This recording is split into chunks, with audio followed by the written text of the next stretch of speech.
So tell me a little about what it's like to work in a cyber charter school. It's actually not that much different from a regular brick and mortar school. That's the new term that we use instead of, people like to say regular school, but brick and mortar because it's obviously made of bricks and mortar. I have the same duties, except 90% of my time is spent calling kids on the phone, which I actually like better because the more I thought about it, in a regular classroom, even though you're with 30 kids at a time, maybe 4 times a day or 6 times a day or whatever, you don't actually get to know each one of them individually, whereas with this environment, I get to talk to them every day whenever I feel like calling them, as long as they answer the phone. So, I mean, that's pretty much it. My duties are the same. I grade. It's actually a little bit easier, though, because the computer grades some of the stuff for us, so that's really cool.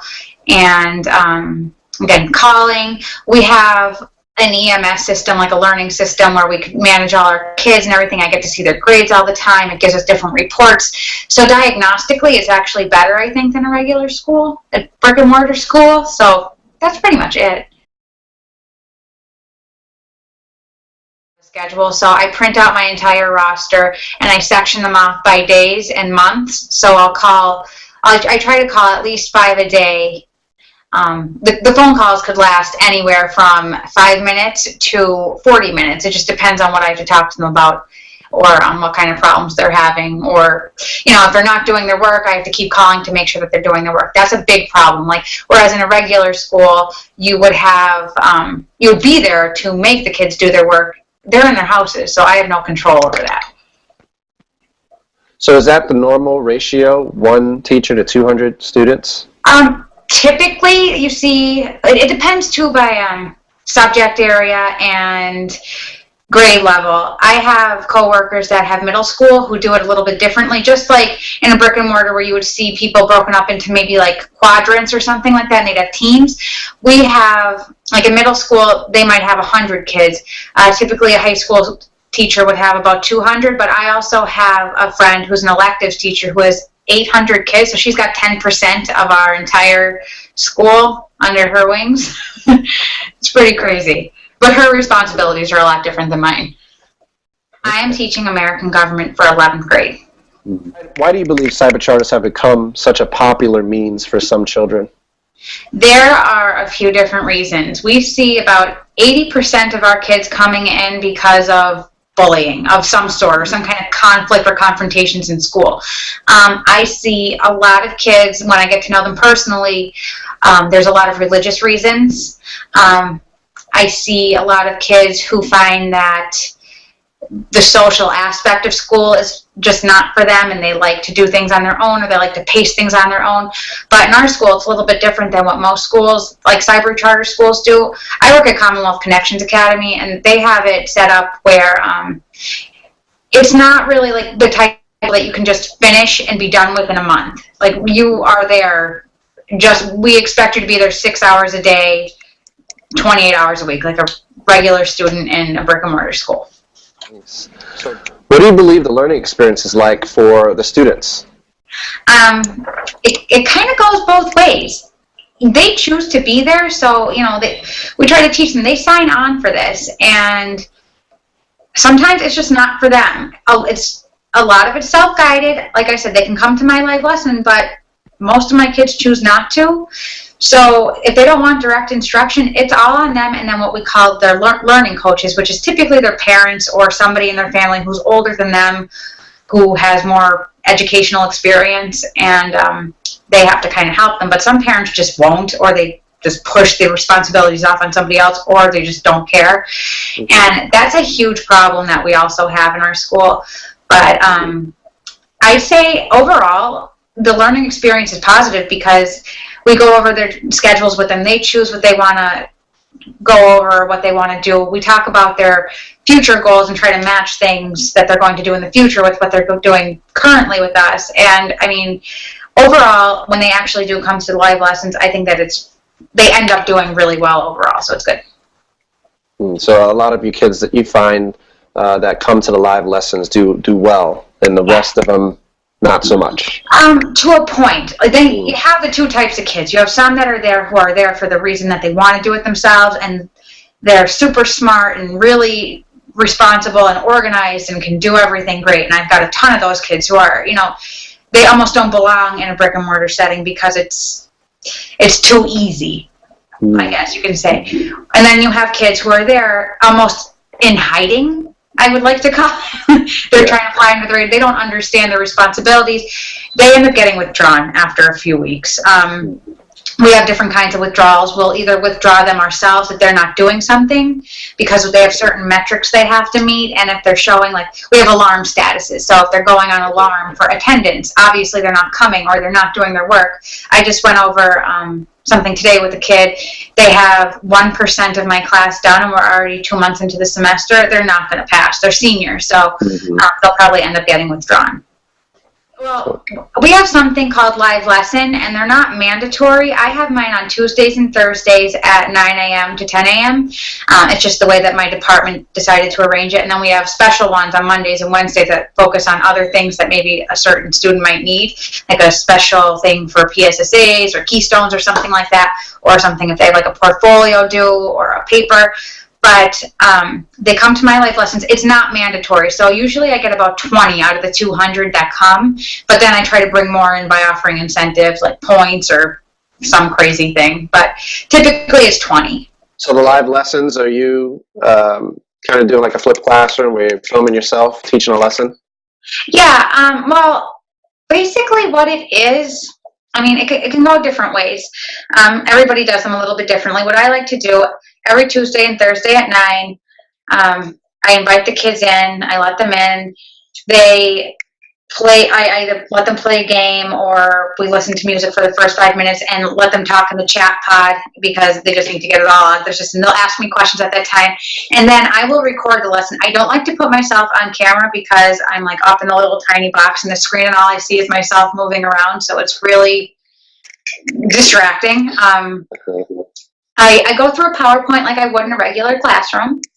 And then, we interact, we talk, we discuss. But the great thing, which a lot of people don't think you could do in a live lesson, think of in a regular classroom if you were going to do a group project or if you wanted to put the kid, like break off the room into different groups with desks. We have something very similar. It's a breakout room where I make 4 or 5 rooms based on the amount of kids, and I'll give them a project and they work on it for a little while, and then they come back and they present what they did. So it's actually really cool. I would say it's just like a regular classroom. There's a little guy in the top that they can click on and their hands raised and everything, and they ask questions. It's cool. So I would say, it's one of the best tools we have for learning. Content management system. How do you guys evaluate the learning that students do? How do we make sure that they are learning or that they're... No, so what's your assessment look like? Oh, okay. There's a couple different things. First, let me just tell you, we don't even make the curriculum. We have curriculum writers in Baltimore that make it for us, so it's all over the country because we're Connections Education. We have all different sorts of assessments that try to gauge how a student's doing. CPAs are a big thing, which we talked about before. Regular tests, it looks like a regular assessment, multiple choice, essays, all of that. Then we have something called a portfolio, which they find them in all different classes. It could be a writing assignment. It could be a chart or a graph that they have to make. It could be a collage they have to make. Pretty much like any other assessment that you would make in a regular classroom. In live lesson, I like to do polls and things to make sure, that they might be a multiple choice poll or a short answer poll where they're answering things for me there. And we are able to run reports to see how everyone's doing based on that. The one thing I like to do, I use my CMS I like to invert my list and see who's failing. And I focus on those kids some days. So that's a really good thing. You can just focus on a chunk of kids at a time. Like today I focused on failures in my my regular class. Like I have a general class and I have a foundations class for the students with IEPs. So I focused on the kids who hadn't been doing much and had been failing, and I tried to reach out to them and see what we could do to change that. And that's a really good thing because sometimes you don't really get a clear set snapshot in a brick and mortar school because you don't have those types of tools.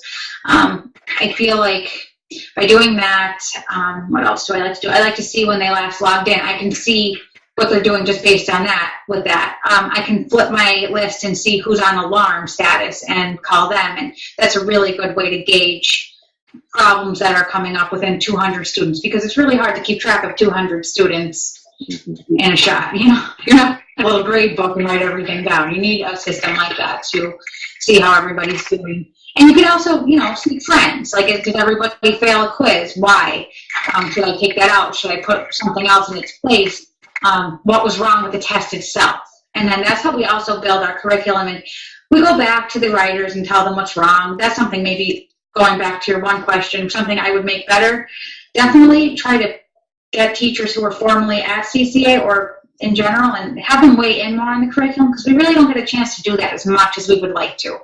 I think my social studies book is from 2006, so Barack Obama's not even mentioned in there. So that'd be something that needs to be factored in. What gap does it fill that may not be met in a traditional public school? I think they get to take more things on if they're ready for it. In a traditional type of a setting, you don't really get the opportunity to take more credits. There's not enough hours in the day.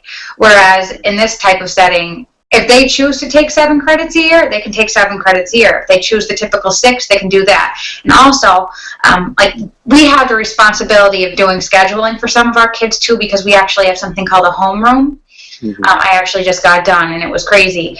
But I had a kid who failed everything since 9th grade, and he's taking it all in 12th grade. So he's taking a huge amount of classes, and I don't know how successful it's going to be, but I would say that's definitely one of the pros about our school. They can take more on, or they can take less. It depends.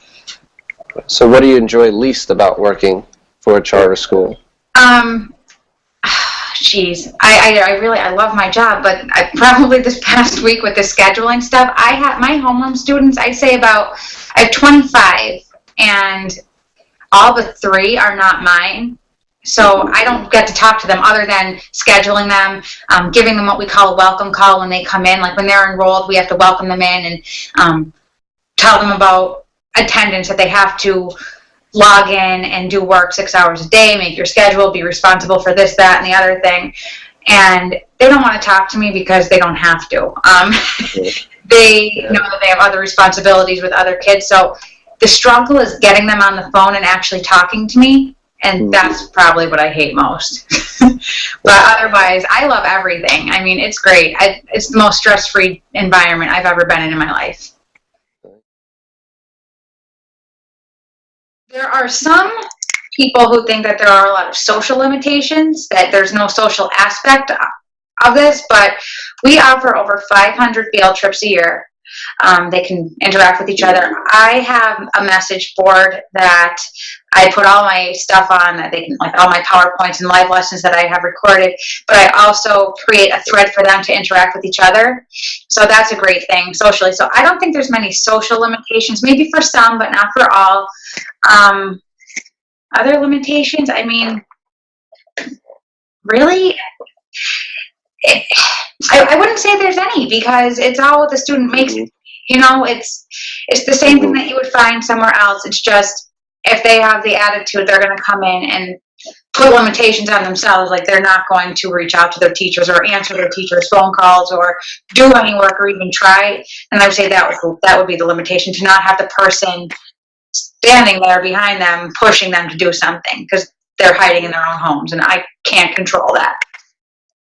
Well, that segues me into this conversation of authentic learning. So do you feel that the students are learning in authentic ways? I do. Again, there's different outlets for everything, and there's different ways that we facilitate the learning process. If something's not working out, I try to find another way. There's always a different outlet. So I have a girl who will not answer the phone for me, and I can't decide if she's actually learning what she's supposed to be learning.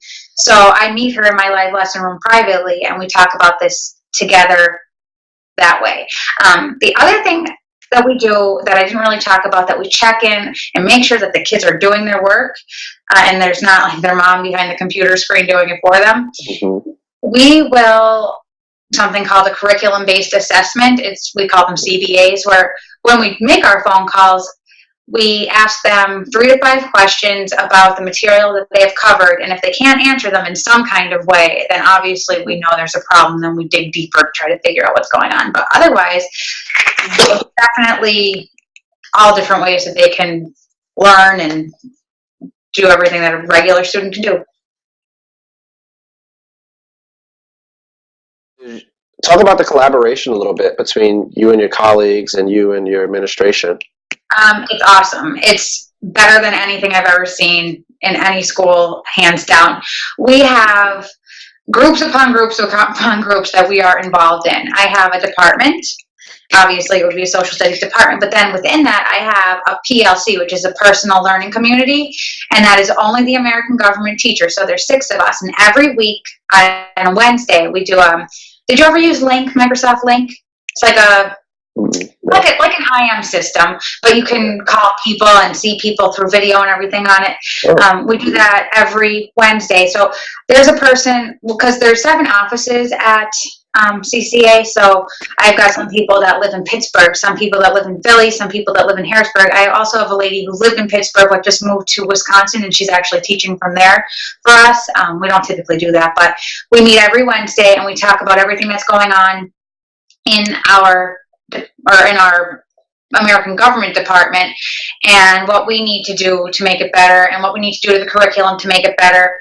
And we just talk about problems that we might be having, or good things that happen, and then we talk about things that we're going to change for the next year. And it's great, and we divide up the work amongst the 6 of us, so that's really great too. So my responsibilities are so much smaller than it would be if I was on my own, so that's also really cool.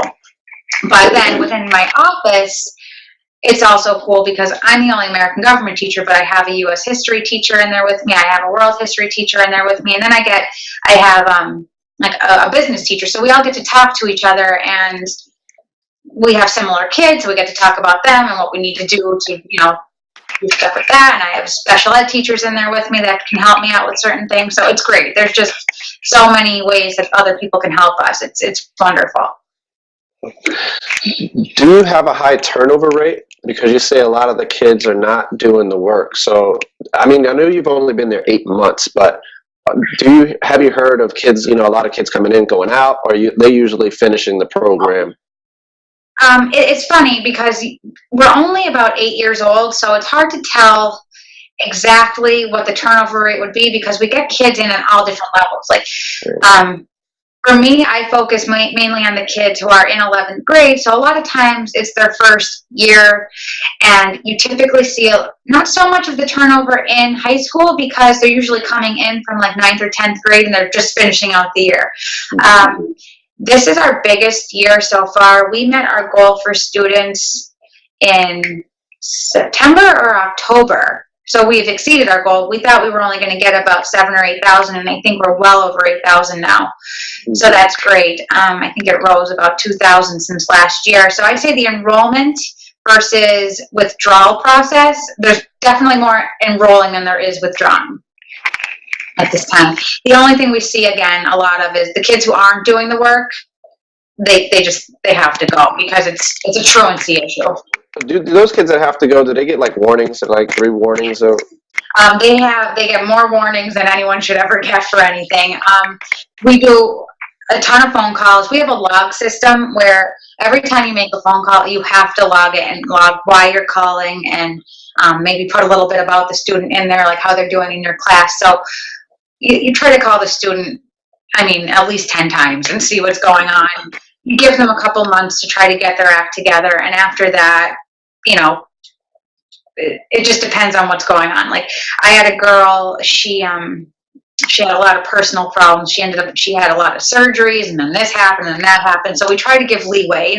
There's different scenarios that we have to take into account with, and we try not to withdraw kids unless there's a pattern that's obviously, you know, like there's this one person who they have a different surgery or death every other week. So you know, we know that that's not, you know, you can pick up on it a lot, but we try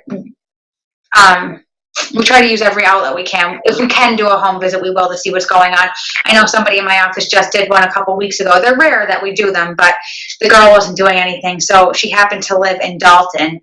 So they just drove up to see, you know, what are you doing? Let's sit down and do some lessons now. Let's make out your schedule here. What's your home environment like? Let's figure out what's wrong here. And from there on, if that doesn't work, then they'll probably end up getting withdrawn. But we try to exhaust every option possible before they get withdrawn.